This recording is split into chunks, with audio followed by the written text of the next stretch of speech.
전력 체크인입니다. 시장에 적응해 나가는 방법 이 시간을 통해서 여러분들도 배워가시기 바라겠습니다.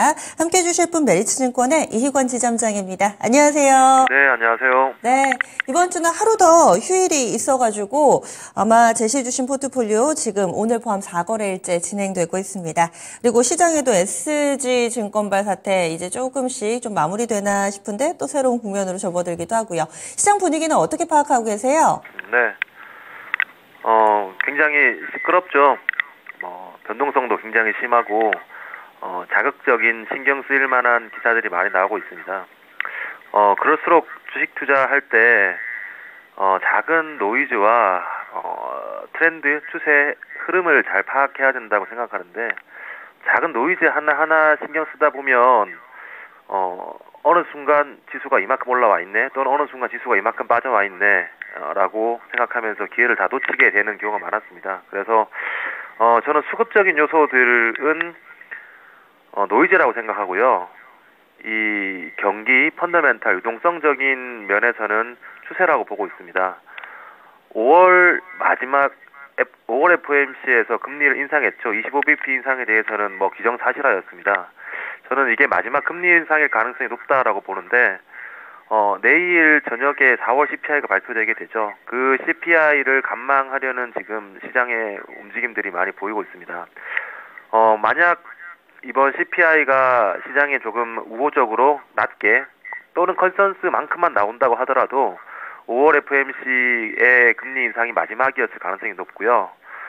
결국 그럼 연준이 가속 페달, 즉 금리 인상에서 발을 떼고 금리 인하, 그러니까 브레이크로 언제 발을 옮기느냐의 싸움인데, 작년을 생각해보면, 금리 인상을 25bp 할 거야, 50bp 할 거야, 75bp 할 거야, 이런 노이즈 또는 이런 갑론을박 때문에 주가가 많이 빠졌습니다. 지금 반대로, 연말에 금리 인하할 거야, 내년 초에 금리 인하할 거야, 이런 금리 인하의 기대감, 금리 인하에 대한 갑론을박 자체가 저는 시장 유동성의 선행 지표로 사용될 것이라고 보고 있고요.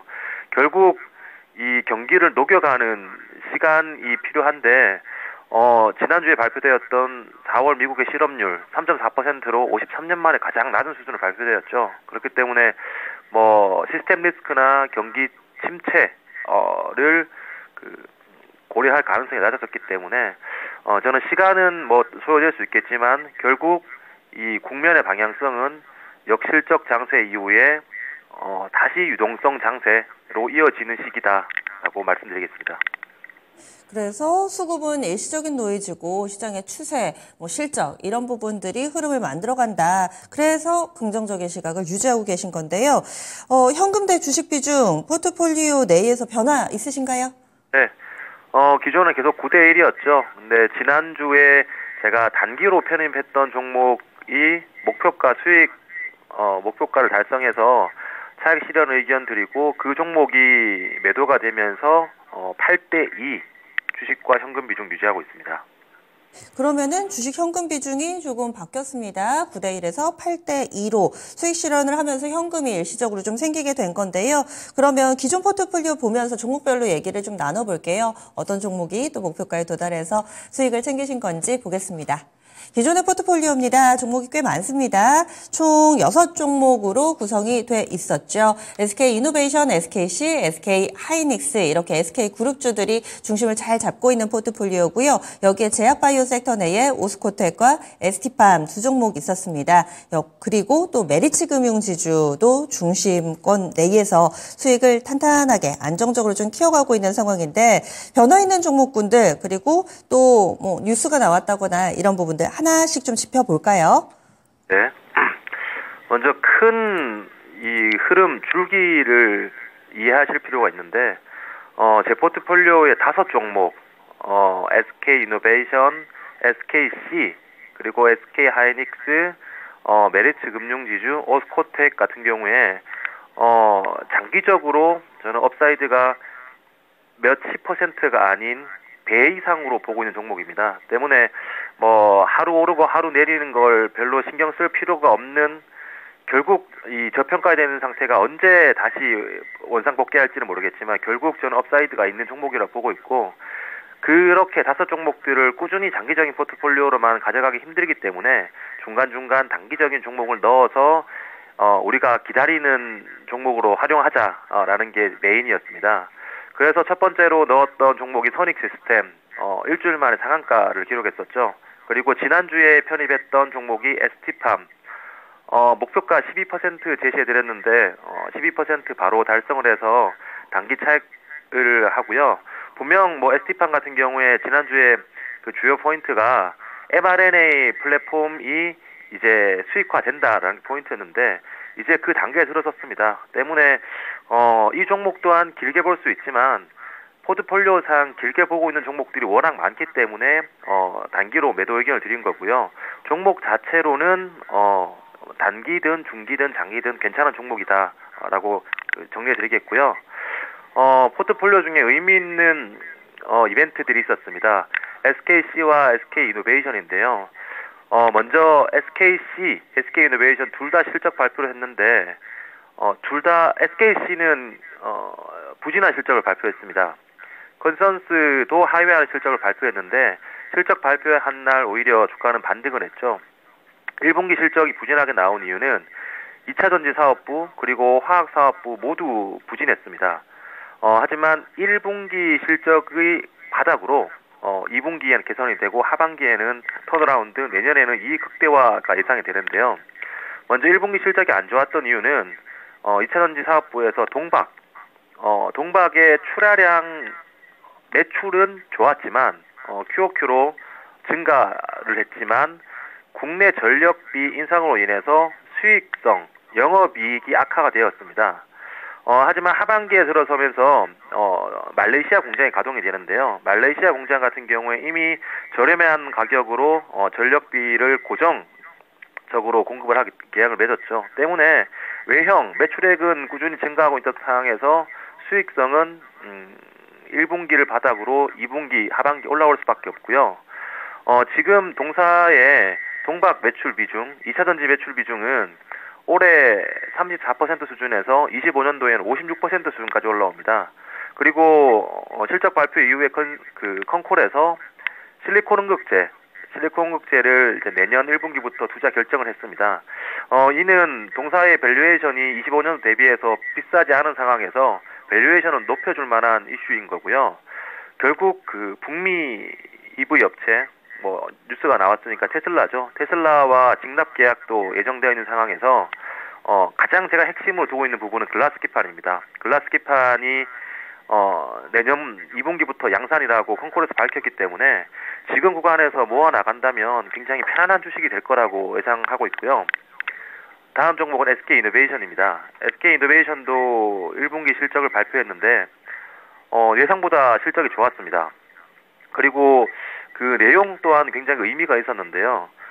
여기서 가장 포인트로 제가 두고 있는 부분은 실적이 좋았는데 AMPC를 반영하지 않았다는 게 큰 포인트로 보고 있습니다. 뭐냐면 LG에너지솔루션 같은 경우에는 1분기 실적에 AMPC, 그러니까 IRA에서 생산자에 대한 혜택을 반영을 시켰습니다.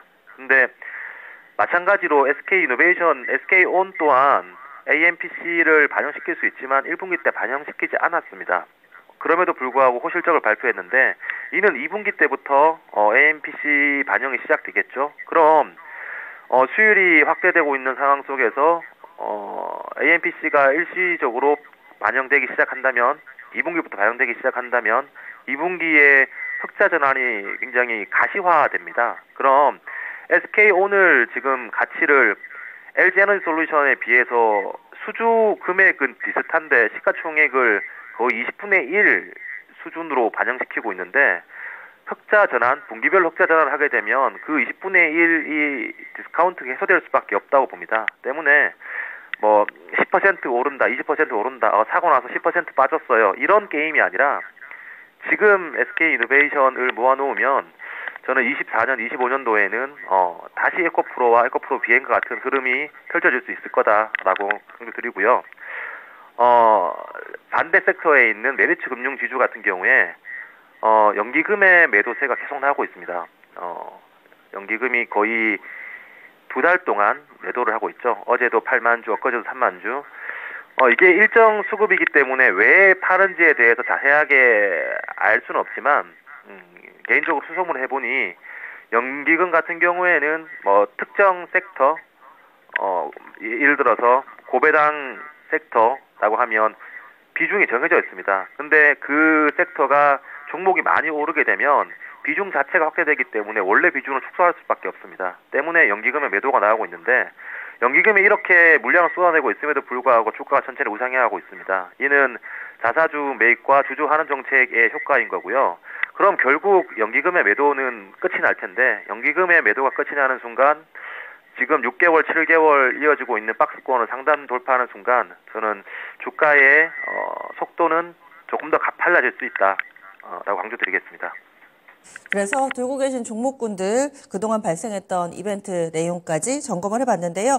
그러면 이 ST팜으로 현금이 생겼는데 이거는 당장 종목으로 좀 바꾸실 예정인가요? 아니면 8대2에 이 현금과 주식 비중을 그대로 당분간은 좀 유지하실 계획이세요? 마음 같아서는 SK이노베이션을 더 사고 싶은데, 분명 그 투자 성향에 따라서 호흡이 다르신 분들이 많으실 거예요. 때문에 SK이노베이션에 대해서 추가 비중 확대는 이후에 말씀드리겠고, 단기적으로 지금 남은 자금들은 지난 선익시스템과 ST팜과 같이 장기적인 포트폴리오를 기다릴 때 단기 모멘텀이 생길 만한 종목으로 제가 피킹을 하겠습니다. 알겠습니다. 그러면 다음 주에 뵙겠습니다. 네, 감사합니다. 네. 포트폴리오 다시 한번 리뷰해 보겠습니다. 현재 구성되어 있는 포트폴리오 현금과 주식 비중이 8대2로 변화가 있었습니다. 그리고 현재 들고 있는 종목은 SK이노베이션과 SKC, SK하이닉스, 오스코텍, 메리츠금융지주로 2차 전지 섹터, 금융, IT, 그리고 제약 바이오 종목군으로 구분이 돼 있습니다. 그리고 신규로 고려하고 있는 종목은 아직까지는 좀 없는데요. 향후에 또 다음 주 어떤 변화가 있을지 함께 체크해 주시면 좋을 것 같고요. ST팜 큰 수익 내면서 일단은 마무리 짓습니다. 네, 이익원 지점장의 포트폴리오까지 알아봤습니다. 지금까지 다양한 투자 판단에 대한 도움 말씀드렸고요. 종목의 상승 하락을 보장하지는 않습니다. 이번 주말에 있을 클래스통의 그 두 번째 시간 반도체 섹터 들여다보는 시간이 있으니까요. 또 토마토 증권통 유튜브 들어가셔서 신청서 작성해 주시고 방송 끝나면서 화면에 나오는 이 QR코드 활용하셔서 신청하실 수도 있습니다. 전화 신청도 받고 있습니다. 02-2128-3388번으로 전화 주셔도 되고요. 그러면 지금까지 개장은 증권통이었습니다. 고맙습니다.